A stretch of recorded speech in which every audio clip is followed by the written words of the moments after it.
Bom, gente, hoje é segunda-feira, dia do quadro que vem por aí, mas antes disso eu quero tratar de dois assuntos rápidos com vocês. Primeiro, eu não poderia deixar de comentar sobre o resultado do CAGED, que mede as contratações e demissões no Brasil a cada mês. O resultado que o Ministério do Trabalho divulgou hoje refere-se ao mês de setembro. Houve uma alta da ordem de 211 mil postos de trabalho.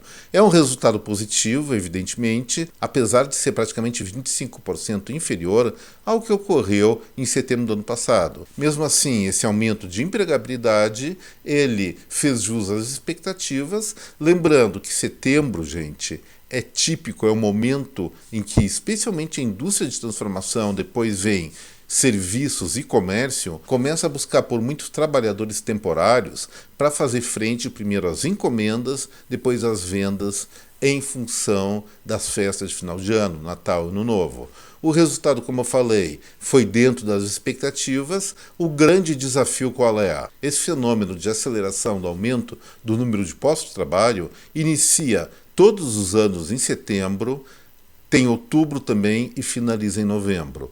Em dezembro, especialmente antes do fechamento do mês, aí os empregos temporários são extintos, tem uma brutal queda da empregabilidade, isso é natural também, para logo depois, em janeiro, começar uma lenta recuperação.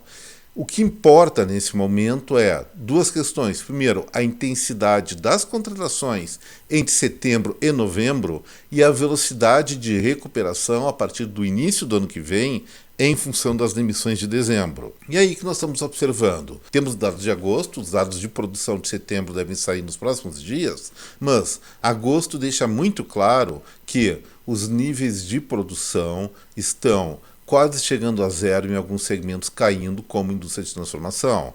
Está se antecipando, isso aí já não é mais Eduardo Starosta falando, mas sim o próprio ministro da Fazenda, Fernando Haddad, que os meses atuais estão sendo bem difíceis. Ou seja, economia está levemente em recuo. E aí tem que analisar se isso vai ser uma fase temporária de alguns meses ou algo que vem para tomar conta de 2024. Na minha avaliação, pelas expectativas que eu vejo, pelos resultados, pela tendência dos resultados da indústria, do comércio, serviços, está muito claro, gente, que se algo não for feito para reativar o processo econômico no Brasil, e para isso não basta, nesse momento, redução da Selic, mas se algo não for feito em termos de gerar expectativas positivas, nós vamos entrar em 2024 no vermelho. Espero que não, mas acho que sim. Segundo assunto que eu queria tratar de vocês diz respeito a uma reportagem da Folha de São Paulo que eu vi domingo. O título dela, pasmem? Não, nem pasmem, porque a gente, por incrível que pareça, está acostumado a ouvir tais coisas, só que paramos de pensar sobre o que isso significa. Olha só o título. Avanço do Centrão sobre cargos e verbas gera queixas entre aliados de Lula. Então, o que isso significa? Vamos pegar só a manchete. O Centrão é formado por aqueles parlamentares que ficaram famosos de votar de acordo com as conveniências do jogo de troca-troca no meio político. Eles não têm compromisso programático nem com direita nem esquerda. Votam em quem lhes oferecer melhores benefícios. Moralmente, isso é uma coisa horrível de falar, mas é fato, nós estamos acostumados com isso. Inclusive, esse grupo de parlamentares foi o fiel da balança e ainda é desde a Constituinte de 1978. Eu, pessoalmente, acredito que o nosso país seria bem melhor se tais pessoas não tivessem conseguido mandato, não tivessem sido eleitas. Mas isso é um fato, eles são frutos da democracia do Brasil e azar de quem votou neles. Ainda bem que eu não voto em pessoas desse calibre. Mas tem gente que vota e temos que aceitar, porque democracia é democracia. Mas a questão é a seguinte, se os nossos representantes no legislativo, eles encaminham seus votos, dado os benefícios pessoais que eles levam, seja em cargos, seja em orçamentos, mas nada o que eles propuseram em relação à sua programação enquanto candidatos, às suas ideias enquanto candidatos, gente, isso nos indica claramente que mudanças a favor do Brasil não devem ocorrer tão cedo. Vai ter sim modificações de cunho ideológico, que eu respeito, mas nesse momento não concordo, que vão ganhar forças em função desses votos, a meu ver, vou repetir, muito do Moraes. Era essa a minha análise, poderia ser inclusive muito aprofundada, mas eu pessoalmente acho tal tema difícil, muito difícil de engolir, então vamos direto para o nosso quadro que vem por aí. Bom, amanhã, na terça-feira, o IBGE deve divulgar a taxa de desocupação no Brasil, nós chamamos de desemprego, referente ao trimestre julho, agosto, setembro. No trimestre anterior, a desocupação fechou em 7,8%. A perspectiva é de 7,7%. Aí tem algumas incógnitas. Talvez o desemprego, publicado pelo IBGE, feche em 7,7%. Vetores a favor: uma maior oferta de postos de trabalho, pelo que eu falei em relação aos resultados do CAGED. Especialmente a indústria começa a contratar temporários para fazer frente às encomendas de final de ano, isso aí vai ter sequência para serviços e para comércio. E por outro lado, dados preliminares mostrando que o nível de atividade da economia brasileira nesse momento já está abaixo do mesmo período do ano passado. É a contraposição desses dois vetores, desses dois fatores. Espero que o desemprego caia, mesmo que seja um pouquinho, como de 7,8% para 7,7%, mas não dá para ter certeza nesse momento.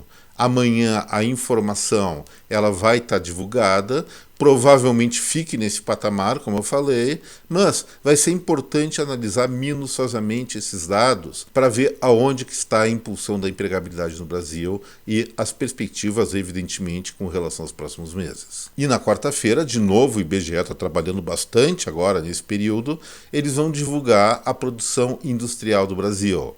Vamos lembrar o que eu tenho falado nos últimos meses. As fábricas, no seu total, têm produzido mais agora em 2023, mas por uma questão específica. O que está crescendo no nosso país é a indústria extrativa mineral. A indústria de transformação, que é aquela que realmente gera empregos e transforma mercadorias em outras mercadorias, ela vem caindo no decorrer desse ano de maneira muito intensa, mas não é um problema conjuntural, e sim estrutural que vem desde a década de 80.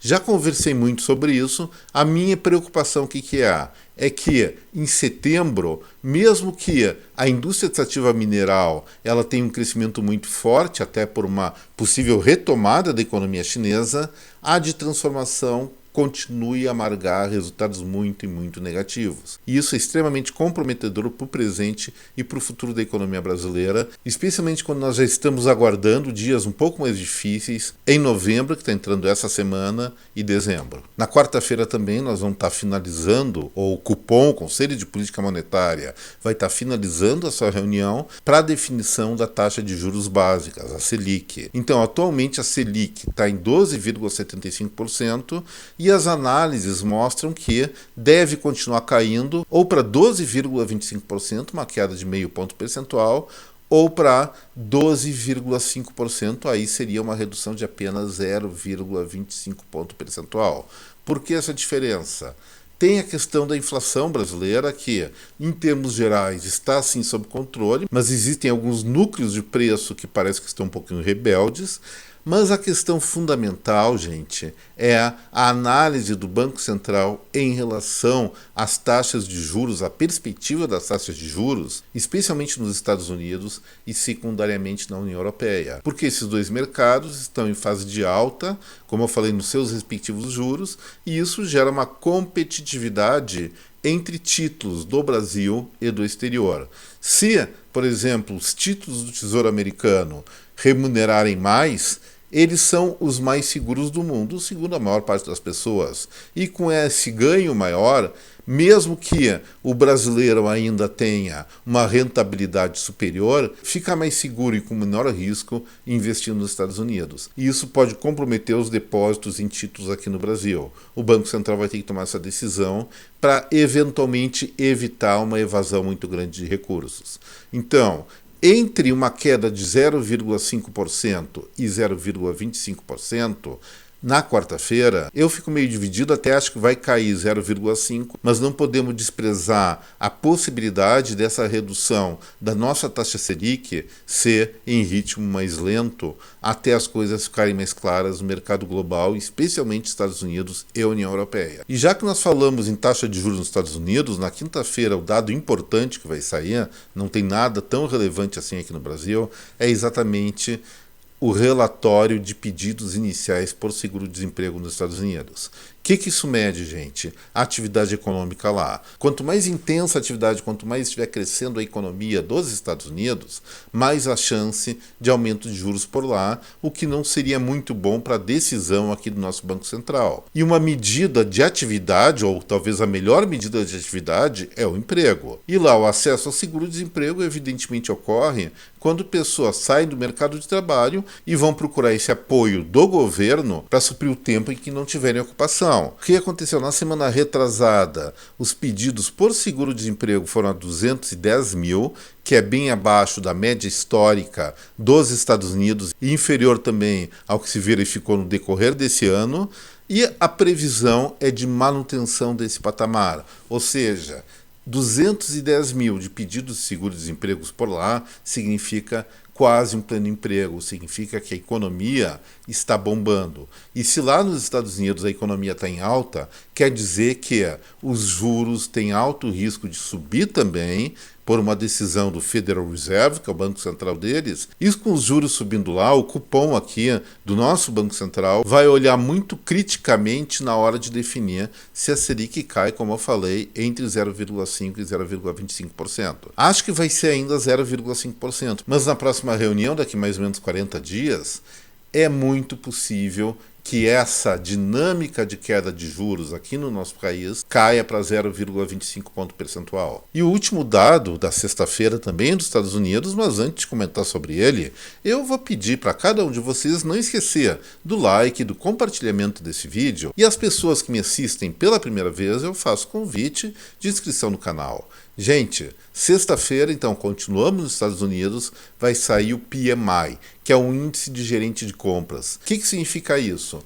É a expectativa dos gestores das empresas, no caso dos Estados Unidos, cada país tem seu PMI, no sentido do que vai comprar nas próximas semanas e meses, porque o que uma empresa compra é o que ela vai revender. Se é um comércio, vai adquirir as mercadorias exatamente para vender para o cliente final. Se é uma indústria, são produtos, são os insumos para transformação, e essa transformação gera novos produtos que vão para o comércio, para o atacado, seja lá para onde for. A questão é a seguinte: se o indicador está acima de 50, é uma expectativa positiva, abaixo de 50 é negativo. No início de setembro, esse indicador estava em 50,1, ou seja, levemente positivo. As pessoas estavam em dúvida se o cenário da economia ou do setor da atividade dele ia melhorar ou não nos Estados Unidos. Olha só, eles calculam o PMI lá semanalmente. Então, 22 de setembro estava em 50,1, em 4 de outubro já subiu para 50,2 e em 24 de outubro foi feita uma nova sondagem, pulou para 51, ou seja, o otimismo vem aumentando. Acredito que esse indicador da sexta-feira supere 51, chegue a 51,5, 52, mostrando de novo aquela situação. A economia norte-americana, ela está crescendo, apesar de muita gente estar falando desde antes da pandemia que as atividades produtivas por lá iam entrar em recessão, não estão entrando em recessão. O PIB norte-americano do terceiro trimestre, inclusive, subiu mais de 4%, que é excelente. E se isso acontece por lá, tem um fator positivo que é bom para o Brasil, porque é um grande mercado consumidor e as nossas empresas podem exportar bastante coisas para lá como exportam.